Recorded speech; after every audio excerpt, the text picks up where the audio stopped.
Today's fun is sponsored by War Thunder. Black Ice really nails the experience of constantly feeling like you're in over your head. You enter World War II like, you know how long I've been waiting for this?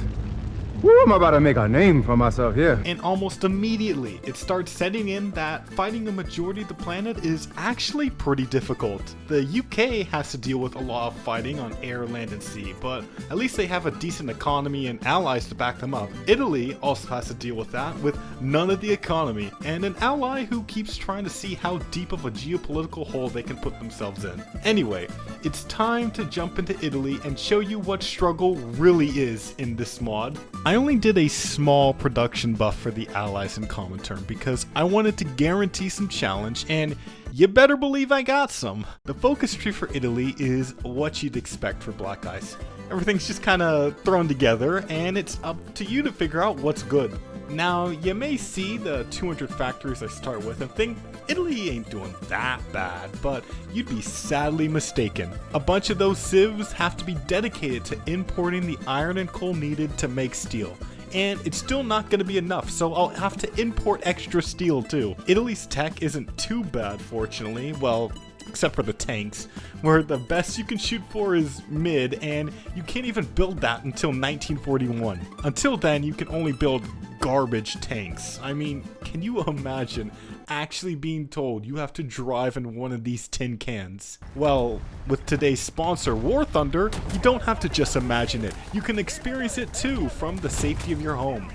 Since War Thunder is the GOAT when it comes to vehicles shooting at each other, you don't have to just drive the Italian tanks, you can drive every other nation's tanks, and not just their tanks, but their planes, helicopters, and ships. All the vehicles are accurately modeled so you can immerse yourself in the fun combat of the game. Not only is it free to play, but it's pretty well optimized, so the barrier to entry is literally the floor, which is why over 70 million people, including me, have played it. I really enjoy the combat since the vehicles don't use health bars. All the components in the vehicles are modeled, so to destroy an enemy tank, for example, you need to know exactly where to hit them to destroy the vital components or crew to defeat your enemy. I find that pretty cool because it rewards players for using their brains by adding a lot of strategy to the game.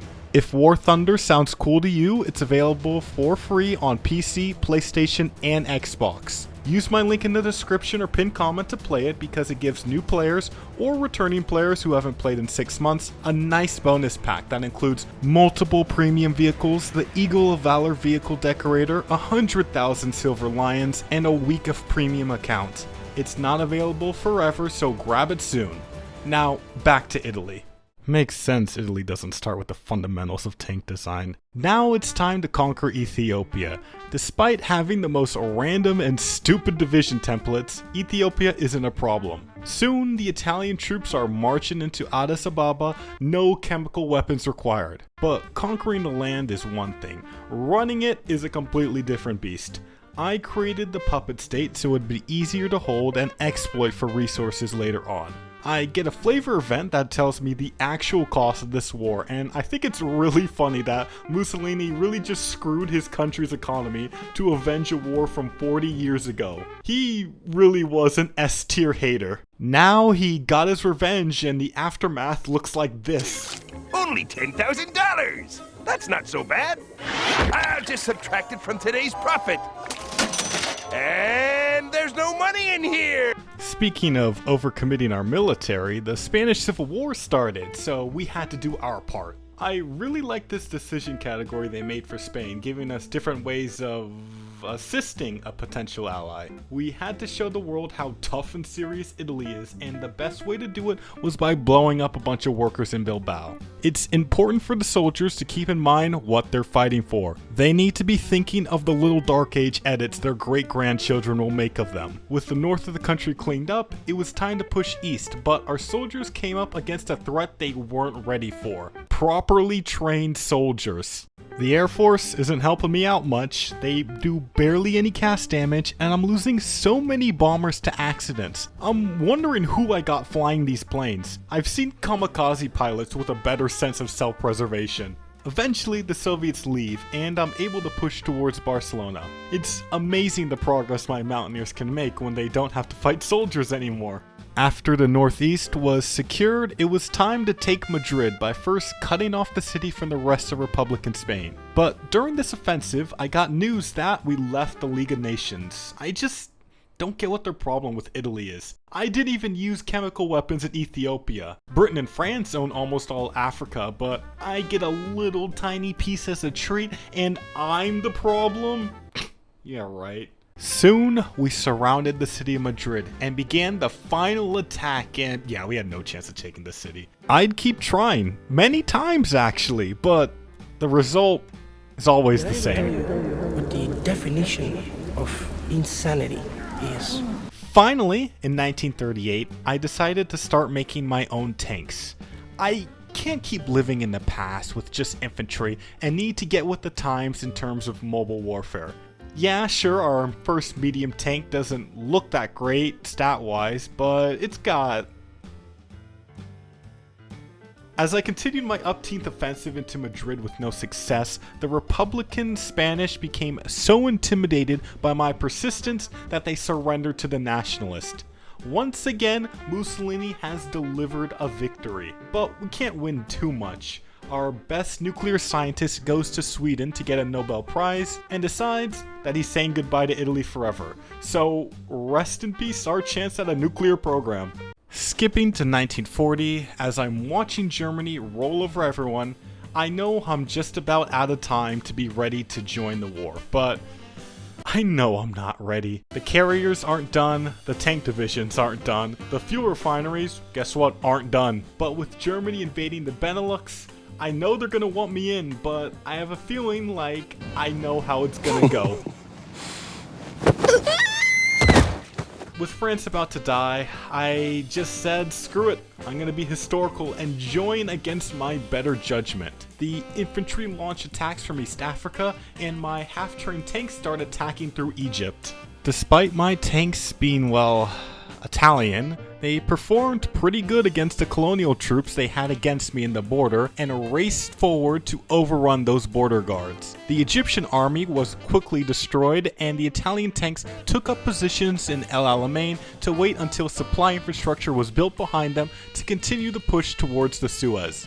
The British responded by annexing the Kingdom of Egypt, and the Allies mass deployed submarines in the Central Med Sea zones to raid my supplies. Proper British troops deployed in Egypt and my poorly supplied units were struggling. East Africa was also killed so fast I could barely do anything there. You'd think I was about to lose 13 good divisions here because of that, but because I held this port in Somalia, I could just teleport this whole army home to fight another day. The Egyptian front was getting worse. The British were slowly pushing me back, forcing me to abandon building a port in Egypt and instead build one in Bardia. We had red air, a red supply, but I still dreamed we could make it. However, the UK was doing everything it could to kick me out of Libya. They did a major naval invasion of central Libya, and I had to send troops over to respond. I've quickly realized I made a critical error in my industry buildup by not building any rubber refineries, so a lot of my production lines were shot. At least I was getting a big boost from conquering land in Yugoslavia and Greece to juice my economy, and I was quickly shutting down the British in central Libya. In July 1941, things were looking up for us. Germany was rolling through the Soviet Union, my mountaineers were cleaning up Greece, and my line was stabilized in western Egypt. As the final British soldiers surrendered in central Libya, I launched my next attack into Egypt. However, this offensive went nowhere. The RAF was constantly harassing my troops, and my navy, while protecting our supply lines, had drained the country's fuel supplies. The British were now trying to push us back, but we weren't going to leave Egypt without a fight. I wasn't going to be able to last forever here because the British were killing a lot of my supply convoys, and I needed to keep them safe.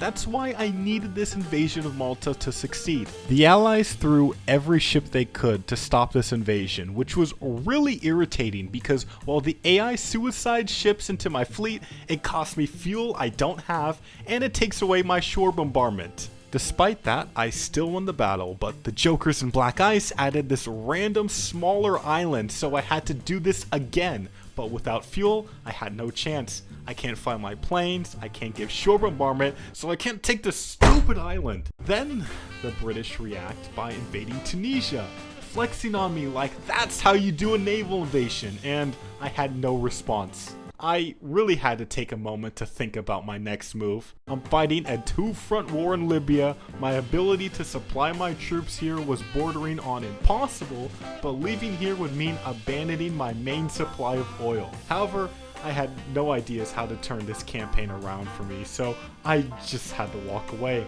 Sadly, I had to abandon Italy's last colonies with no idea when I'd be able to return. I needed to better my ASW tech to protect my convoys, but running a navy cost a lot of fuel that I have even less of now. Not only did I have to prioritize doubling my synthetic fuel output, I also had to do it while the Allies were turning my cities into craters. You could definitely say the war has not developed to Italy's advantage, but that doesn't mean I'm out of the fight yet. Germany was stalemated in the Caucasus trying to get the oil, and if they weren't going to get the oil, then I was going to get it for myself.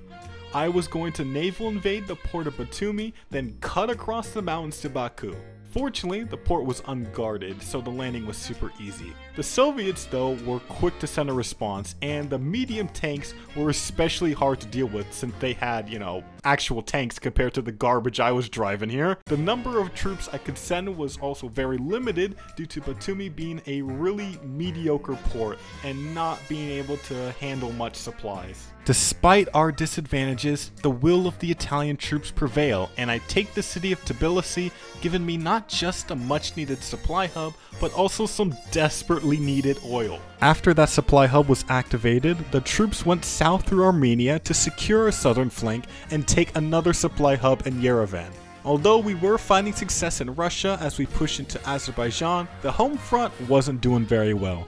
The Allies, instead of attempting to land somewhere in Europe and take pressure off the Russians, were just laser focused on logistics striking me in Greece. My limited air force could barely stop the hordes of British and American planes coming after me. Mussolini said years ago he made the trains run on time, and the Allies are responding by not letting me have a single train anymore.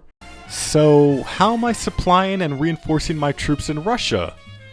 Good question. Mussolini knows things that I don't clearly. Despite our difficulties, I managed to push to the Caspian Sea and surround the city of Baku. The Soviet oil production was in the palm of my hand. My soldiers gave it all they got and soon overran the Soviet defenders in the city. This put the Soviets in full panic mode, and they launched attacks all across my lines to kick me out of the region. This was a really close fight because they cut all the railroads, making all my supply hubs I took worthless. The only reason I won was the AI wasn't aggressive enough. I honestly should have died here. Lucky for me, the AI snatched defeat from the jaws of victory, and I could repair the railroads all the way to Baku. Now our fuel stockpiles are all filled up, and I could cut down on the fuel rationing in the country. Now I just wanted to clean up the Caucasus by pushing north so the Soviet troops couldn't threaten my new oil supply. Our tanks may be outdated, but they're able to make breakthroughs in the steppes and snake around Soviet forces. It really helped that I finally had the supply to be able to use the airports in the area. But although things were going so well for us in the south, got some bad news in the north with the Soviets finally beating Finland. This just means we're gonna have to deal with a lot more Soviet troops coming here. I still managed to take the city of Astrakhan before winter time, but I was forced to sit here and wait for the supply lines to catch up. The plan was to simply sit in this area, wait for winter to pass and supply to catch up before cleaning up this area for Germany. However, the Soviets were not content with letting me sit in Astrakhan, and their New Year's resolution in 1945 was to drive me back south. Without Astrakhan, this area was undefendable, so I decided to form a new defensive line by Grozny. I already got what I wanted here anyway, so I needed to get back to my other goal of returning to my African colonies. I figured since I had so many troops in the Caucasus, why pull some away for a naval invasion to Libya when I could just push through Iran into the Middle East and continue on into Africa. The Soviets had such a small, poorly supplied army here that it shouldn't have been too hard to make a breakthrough. As expected, the Soviet army here folded almost instantly and I pushed into Iran. While this was happening, I wanted to start fighting for supremacy in the Mediterranean. My main fleet found a massive British one, but neither side wanted to fight each other. It was basically a sail-by with no decisive result. Our navy was still able to find and beat up small allied escort fleets, but that one never showed up again. Back in the Middle East, by pushing into Iran and Iraq, I basically alerted the Horde. The Allies were flooding me with troops who must have been itching for a chance to fight me again. They had more tanks and airplanes than I could dream of at this point, so I was just getting thrown back north to the Caucasus. And the counterattack wasn't just in Iran, it was all across the Eastern Front where the Soviets were pushing the Germans back. It's starting to look like we've ran out of time to turn this war in our favor. The Grozny line was shattered in the north and my Iranian army was routed in the south. It was clear I wasn't gonna hold Baku for very long, so I just packed everything up and ran away to at least save my divisions. I managed to save everyone and reformed a new line in the south, but honestly, I gotta sit back and think. It's almost the end of 1945. Allied bombers are flying over most of Europe, and even though they never invaded mainland Europe, they are definitely affecting me in other ways. I don't know how to turn this run around with the Soviets slowly but surely pushing the Germans back. We're cooked, and this game is running way too slow for me to have the mood to do an Endsieg. At least the Italian Navy got to have some fun though. The 2 carriers I built were definitely worth their IC. For the Black Ice heads watching, please give me some advice on historical Italy because I kinda want to give this another shot. I mean, look, if this video hits 10,000 likes, I'll definitely upload a video of a successful Italy playthrough in Black Ice. Already, I know I should have gotten more synthetic oil and rubber out earlier because when you run out of fuel in Black Ice, it kills your factory output, and I had to deal with that for like a year and a half. Definitely gonna be building more convoy escorts for the Mediterranean, and maybe just not even bothering with tanks so I can get more planes out. But please, let me know anything else you think in the comments. Thanks again to War Thunder for sponsoring this video. Remember, you can click on my link in the description or pinned comment below to play the game for free on PC, PlayStation, and Xbox. And also get yourself an amazing bonus pack that has some premium vehicles and other goodies to have fun with if you're a new or returning player who hasn't played in 6 months. Also, can't forget my alumni on Patreon. They're the real Italian patriots. If you can support me there, I really appreciate it because as it grows, I'll be able to focus on delivering the best quality content to y'all. What World War II leader do you feel most confident in being able to beat in a fist fight? I mean, isn't it obvious?